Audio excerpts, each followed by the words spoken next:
এই যে এটা এক ধরনের কচু পাতা, এটাকে আমরা বলি ভেটকোল পাতা, জানি না আর কোথায় কী নামে ডাকা হয় এটাকে।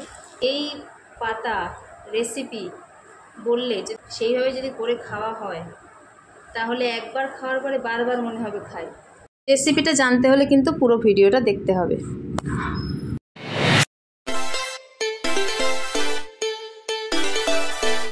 হাই ফ্রেন্ডস, আশা করি সবাই ভালো আছেন, আমিও ভালো আছি।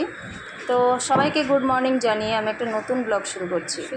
তো কালকে আমি অনেক দিন পর বাড়ি ফিরেছি, আর তুলসী গাছের চারাই আমি খুঁজছি, দেখতে পাচ্ছেন।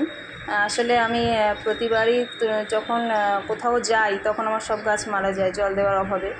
তো সেই জন্য আমার আর ঠিকমতো গাছ করা হয়ে ওঠে না।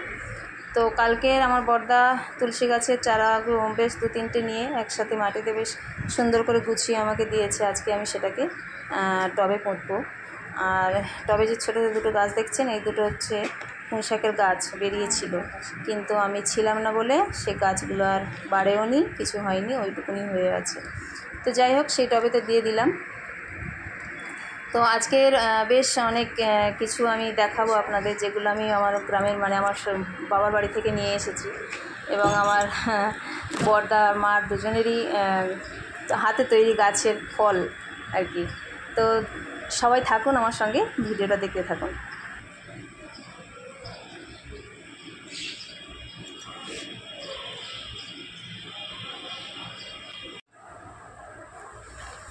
এই যে এটা এক ধরনের কচু পাতা, এটাকে আমরা বলি ভেটকোল পাতা, জানি না আর কোথায় কী নামে ডাকা হয় এটাকে। তো এটা হচ্ছে আমি তুলে এনেছি ওখান থেকে, বাবার বাড়ি থেকে। ওখানে প্রচুর এইসব হয়ে থাকে। এই যে পাতাটা হচ্ছে এরকম দেখতে।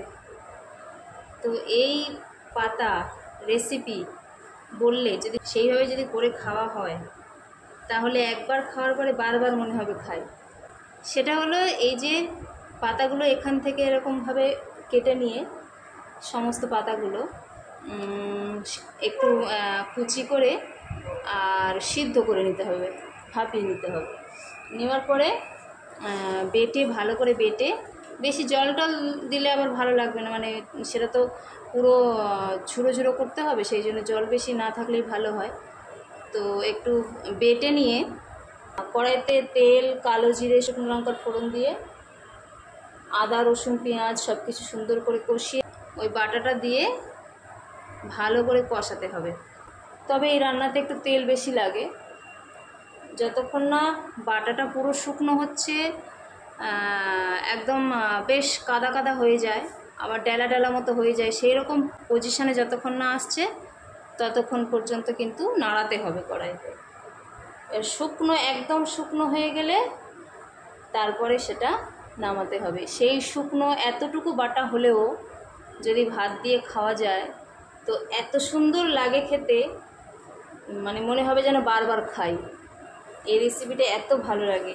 এর ডাঁটাগুলো এরকম, আমি যদি ডাঁটাগুলো এরকম লম্বা লম্বা করে কেটে, এতটা করে লম্বা লম্বা করে কেটে যদি সেটাকে ভাপিয়ে নিয়ে আর কালো জিরে, শুকনো লঙ্কার ফোড়ন দিয়ে ভাজি, সেটাও খুব সুন্দর লাগে, অসাধারণ লাগে। সেই জন্য গাছ গোড়া সমেত তুলে নিয়ে এসেছি। পাতাটা একদিন খাবো, ডাঁটা একদিন খাবো। তো এটা হচ্ছে আমার বাবার বাড়ির ওখানে সমস্ত জায়গায় হয়ে রয়েছে এই সময়টা। তো এটা হচ্ছে গাল, অনেকে বলে গাল কিটোই কিনা, তো গাল কিন্তু আমাদের কোনোদিনই কিটোয়নি। আর তবে হ্যাঁ, একটু রোদে হয়ে আছে এরকম জায়গা থেকে নিয়ে আসতে হবে। বেশি ছায়াতে থাকলে কিন্তু আবার গাল কিটাতেও পারে, তবে কোনোদিনও আমাদের হয়নি সেটা। তো যাই হোক, এই একটা অসাধারণ জিনিস, এগুলো আমাদের কলকাতাতে কিনতে পাওয়া যায়। এটাকে আমরা ভেটকোল পাতা বলি।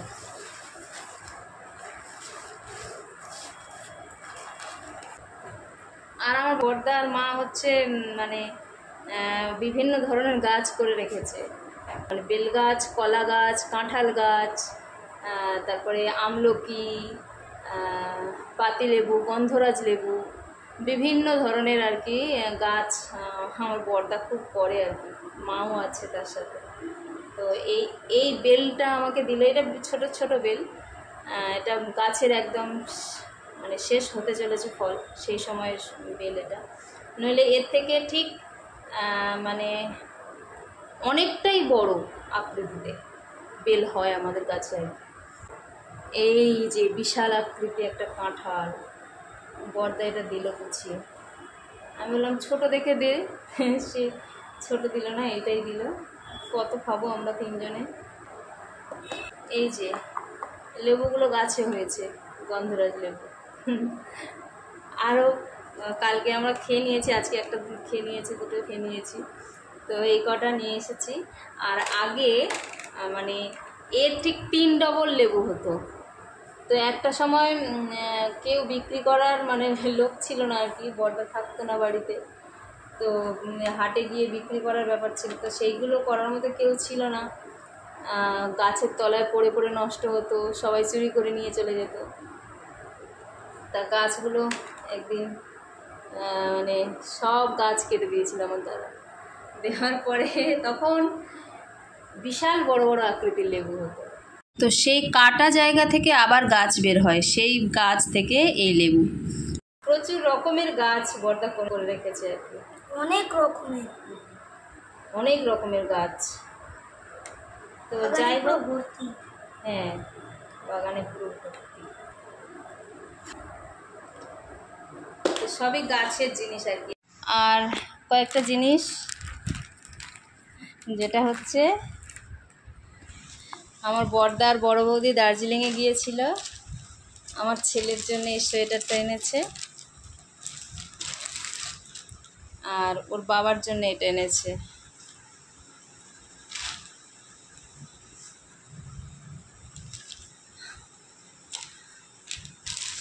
বেশ সুন্দর লাগছে না সোয়েটারগুলো?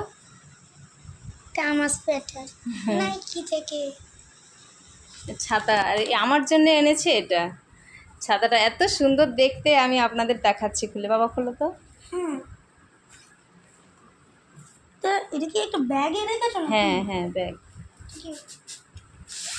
হ্যাঁ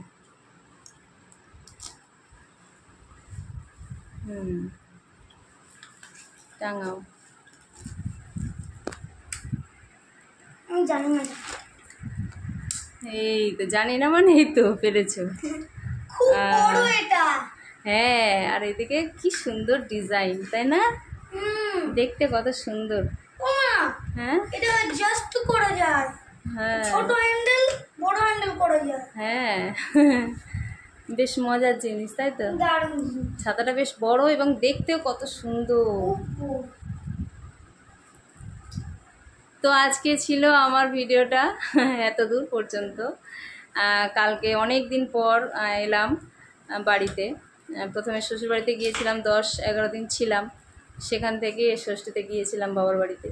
তো কালকে সবে ফিরলাম, আর এই এত কিছু নিয়ে এলাম। দার্জিলিং থেকে বৌদি আমার জন্য ছাতাটা নিয়ে এসেছে, ভীষণ খুশি আমি এই ছাতাটা পেয়ে। আর ওদের দুজনের জন্য দুটো সোয়েটার এনেছে। আর বাবাদের গাছের সমস্ত জিনিস আর কি, কাঁঠাল, লেবু, বেল ইত্যাদি ইত্যাদি। তারপরে ওই যে ভেটকল পাতা, কচু পাতা, এটা নিয়ে এলাম।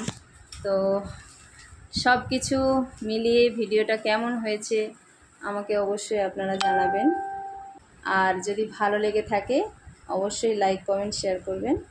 আজকের মতো টাটা বন্ধুরা, সবাই ভালো থাকবেন, সুস্থ থাকবেন।